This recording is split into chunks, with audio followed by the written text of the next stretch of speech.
Hello guys, so today we're going to be looking at psychology and how the book solves it. Psychology is broken, and for decades we've studied the mind, consciousness and behavior, but the biggest questions have remained unanswered, like always. It's just there is no suitable solid framework that tells you in a way that's undisputable the answers. So what if I told you the answers were here all along, but we've been looking at our mind the wrong way?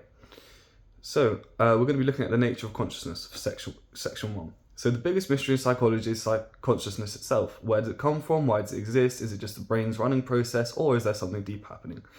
Here's the truth: consciousness isn't an object. It's not a thing inside the brain. It's a recursive energy structuring event, which means it's a dynamic process, not a static entity. But what does that mean? It's all good for me to say it, but you're not going to understand what a recursive, blah, blah, blah, blah, and this is for everyone. So, what is a recursive energy structuring event? It's a process where energy stabilizes into a structured self-reinforcing loop. So if you imagine it like this, okay, boom, that's the energy, a little line right there, that's white or light, and boom, the light goes like that once, and every time the light goes, it gets deeper and deeper and deeper, an imprint. An imprint, it's the concepts of these things, okay? And that kind of like loop of light, let's say now, it refers back to itself over and over and over, which creates stability over time. So this is why consciousness feels unified all over the brain, because they're all connected in that little loop of reinforcement. So your awareness is not stored anywhere. And this is why consciousness feels unified. Even though the brain is made up of billions of neurons, it's constantly running self-referential feedback loop of structured energy. This explains why brain damage doesn't delete consciousness, it only disrupts recursive structure maintaining it. So, consciousness isn't a thing, it's an ongoing recursive process. Now, section 2, we're going to be looking at memory formation and retrieval. So, how do we store memories? Why do some fade? Others stay vivid for a lifetime? Why do false memories exist? And the answer is memory isn't stored as files. It's stored as recursive imprints that allow past states to be reconstructed. But what does this mean? Because once again, this is for everyone. But we're going to be tapping into the past one consciousness, how we know recursive imprints, blah, blah, blah. You know the drill. Memory doesn't exist as a single fixed entity. It's a pattern of structured recursive stability. So if you imagine consciousness as the whole brain, then memories are those little lines, okay? So memory doesn't exist, blah, blah, blah. When you remember, you're not retrieving a file. You're recreating a past recursive stability event. Because remember, that's stabilized. That little line went into a loop and then it's stabilized, okay? This is just to visualize how it is. So the stronger the line gets, the more you think about it, the more you dig it into your brain over and over and over. Just for a concept, don't take it too literally.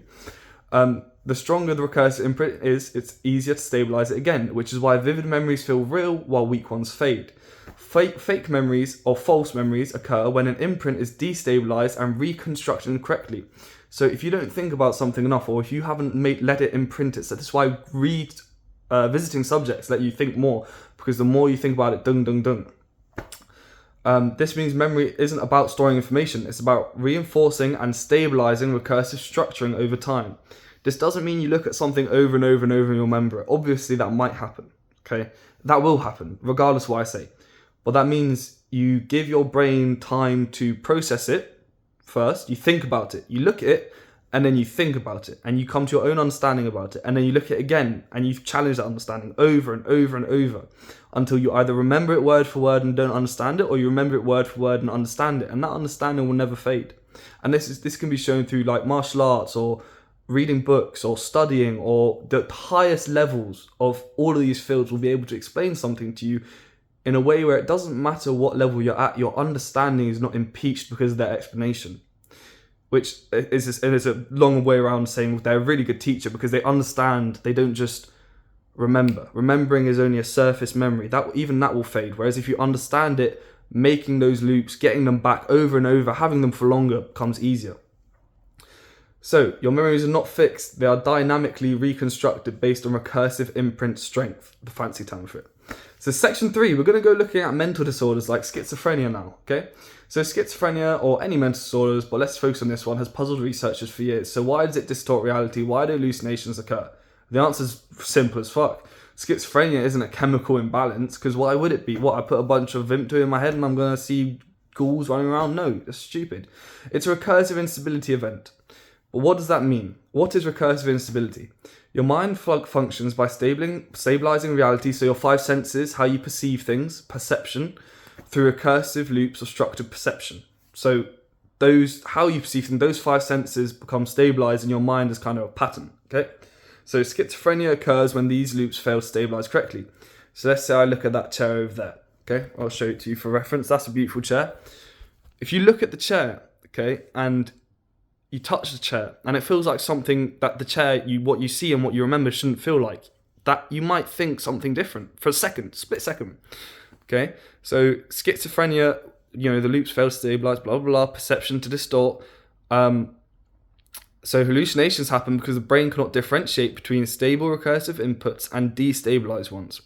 So the stable ones are the things that happen over and over and over, and you know them. The destabilized ones are the ones that don't happen often, or that you just don't know. So this explains why schizophrenia affects perception, not just cognition. It disrupts the recursive structuring that stabilizes reality. This proves schizophrenia isn't random, it's a structured instability event in the mind's recursive energy framework. So remember, these are all concepts. They will make it easier to understand. Instead of thinking on the very specifics of the word and getting your panties in a twist, thinking about, oh, why is this like this when it means this? If you can come to the understanding through this work, through these words, then you don't need to focus on it's a structured instability event. You can think, oh, it's a bomb going off. It doesn't matter how you think of it as long as you understand it your way. So schizophrenia is a recursive failure in the brain's ability to stabilize reality. We already said that, whoops daisy. So brain activity versus subjective experience for section 4. So why does electrical activity in the brain create thoughts, emotions, experiences? Why does a network of neurons feel like you? The answer: subjective experience is not separate from brain activity. It is the recursive process itself. What does that mean? What is structured awareness? Your thoughts and emotions aren't stored anywhere. They are real-time recursive stabilizations. The brain's recursive interactions reinforce stabilized awareness into self-referential feedback loops. So, to put it simply, the brain, when it ding-dings between those 2 lines or the 2 circles, makes it stronger, and self-referential feedback loop means every time it ding-dings or every time it goes up, down, or around in a circle, it makes a pattern, and that is you. You are just a bunch of patterns, essentially, in a sense of the word. Not really, but take the concept. Don't be pedantic. This is why subjective experience is unique. Each recursive system stabilizes differently based on genetics, environments, energy dynamics, and this means consciousness and subjective experiences are not mysteries. They are structured recursion in actions. What this also means, which is not touched upon on the script, but in a funny sense of the word, for example, some people might be scared of heights, okay? Why they might be scared of heights, there's not really an explanation for it, but now you can make some people scared of heights by structuring the environment and the this and that to make them think a certain way. And that proves this kind of theory of, oh, why can you do that? This is the answer. And it's not disputable in terms of, oh, blah, blah, blah, because we're stepping into unknown territory where I'm telling you something that's never been looked at before.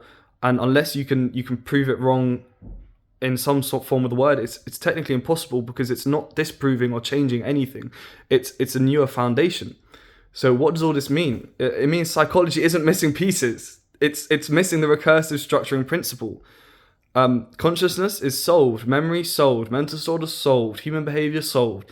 The answers were always there. Like I was just saying, this isn't telling you're wrong. You just weren't looking at it recursively. And if you want the full breakdown, the book explains everything in detail. This isn't just a new perspective, it's a new step in understanding the human mind.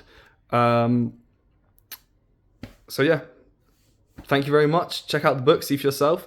I've solved psychology's biggest mysteries, and until someone can prove me wrong, which I think is pretty much impossible, I'm going to continue thinking that way. Have a good day, guys.